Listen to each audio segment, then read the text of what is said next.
Good morning, everyone. Last night I posted a little carousel of some text and it basically talked about the topic that I'm going to discuss today, and that is this issue of pain and avoiding everything at all costs, or taking the next approach, which is really accepting the fact that you have pain and then living with it, all being within context. Now, where does this all come from? Well, particularly those of us that are getting a little bit older, we get the niggles or the aches and pains. It's the lower back, it's the QL, it's the knee, it's the elbow, it's the shoulder, it's the neck. And a lot of this is from positions that we're in during the day, or the stuff that we are just not doing because we couldn't be effed. I'm going to give you a couple of examples. First of all, a knee. You've got knee pain every time you go down and lunge going forward. So you've been to the physio tells you, that's easy, we'll fix that pain, don't do that lunge forward. The problem is this: how do you climb a stair? You lunge forward. What happens if you go down, typically to go down and bend, pick something up? You will lunge forward. So the lunging forward you can replace with a reverse lunge. That's fine, I understand that. But your knee is also designed to go in the other direction too, and therefore take the load through the top of the knee when you go forward. At the end of the day, slip, trip, break a hip, stumble, fall forward, that leg is going to go down, and that's when it's going to stop you from whacking this face, excuse the snuffles this morning, onto the ground. So you need to lunge forward. Maybe you don't go quite as deep. Maybe it's something that's a little bit shallow. Maybe you don't have weight, but you need to do that, because the likelihood, again, without MRIs and all that sort of nonsense, the likelihood is that the reason why you're continuing to be in pain is that all that supporting structure, the ligaments, the tendons, all the stuff, the ACL, the PCL, the MCL, the cartilages, around the knee are also weak as shit as well too. You'll experience the knee pain. Now, fast forward. I know a guy, as they say, Gordon, it's his actual name, who was 6'4", not full of muscle. This is not the land down under. But he was a runner. He was a former rugby league player.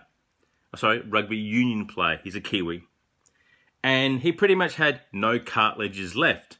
But yet, he enjoyed tackling these 50, 100k, 100-mile runs. He's the guy that sort of got me into this in the first place, and my sort of running, albeit I do it at a lot slower pace.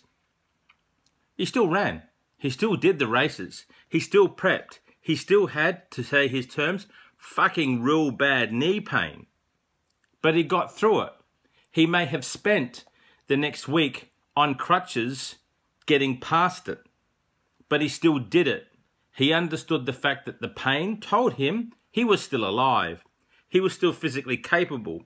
He could still do hard shit. Otherwise, he could become a weak bitch, sit back and do fuck all, and then complain that the rest of his days he's incapable of doing something as simple as playing with the kids that are now obviously much older. Likewise too, it's back pain. And I'll talk about me, I'll give you an example. I have had this history for quite some time of my lower left QL, i.e. lower lumbar, just above the hip at the back, where every now and then it just sort of tweaks. Don't know why. I can go for a long period of time, which I have, where it doesn't give me any grief. And yet today, yesterday and the day before, shit, it's like someone is walking behind me and fucking stabbing me every time I move in a certain pattern. Now, yesterday I did a workout. Part of the workout was a standing overhead press. Could I have avoided it? Sure. Could I have not done it? Sure. But it's part of the program. It's part of the program that I'm on currently for my squat, bench and deadlift and strict press to get a bit stronger. So I did it. I didn't do the weight that I would normally do. I regressed it. I went back down. I did one set of a standing overhead press. Felt okay. I then pulled the bench in, re-racked the bar, sat on my ass, and then I pulled the barbell back, and then I did the old school seated military press. Okay, not too bad, feeling pretty good. And I went back, and then my 4 sets of 12 at a lighter weight just simply made me do one thing. I could still feel it. I was a little bit sore, but it forced me also to do one major thing, and that is brace the fuck out of this belly and this back of mine so that I don't hurt it anymore. Now today, it's called for squats. Tomorrow is a recovery day. I will swap them. I will do tomorrow's recovery workout, which is very, very light, movement-based, and then tomorrow, I'll see how I feel, I'll go into the heavy squat day. Now, will I hit the PR numbers that I want, the 60%, the 70%, the 80%? I will see what happens in set number 1. I will warm up to them.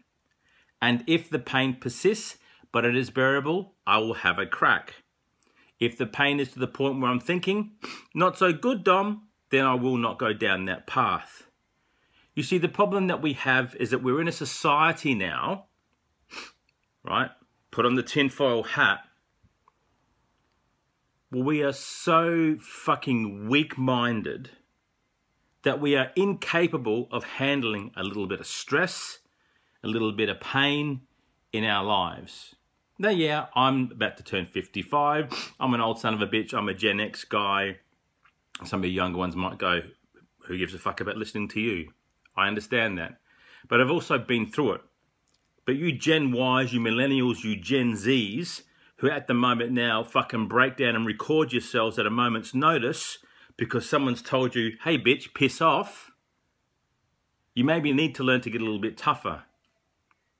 You maybe need to learn to understand that life is painful. And then you can move on. Look at the golden oldies around you. They're all broken, they're battered, they're everything else. I've got a mum who is still alive, who's in her late 70s now. If I'm in my mid-50s, she's just had a hip replacement. What does she do? It was painful. She still fucking walked every day. She got in, she did the hip replacement. What did the doctor say to her? The best thing you could do is, it's going to be a little bit sore, it's going to be a little bit uncomfortable, but you got to get up off your ass and you got to go and walk and you got to use the new goddamn hip. She won't become Usain Bolt anytime, but she is now out and about and getting on with it. There are all other things that have happened as a result of this hip being replaced. She's got to deal with those now too. But the kicker is this. You can say nothing, do nothing, let the pain control you, and live a life like a weak son of a bitch. Or you can embrace it. You can learn to live with it. You can strengthen the stuff around it. And you can get on and simply acknowledge the fact that the pain will be there until such times it is not. And it may be there for a long, long time. But it will not stop you living your fucking life. And you will go and live a life that is strong and capable. Choice is yours.